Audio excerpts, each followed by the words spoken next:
Мир Божий всем. Друзья, каждый человек мечтает прожить долгую, счастливую и комфортную жизнь по меркам этого мира.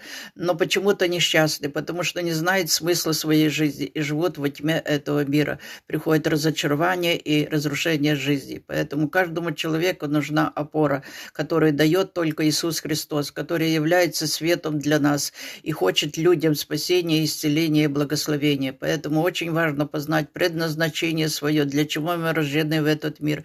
Потому что неважно, в каком комфорте мы проживем эту жизнь, важно, как мы проживем эту жизнь, и чье предназначение мы будем исполнять, Божье предназначение или мирское.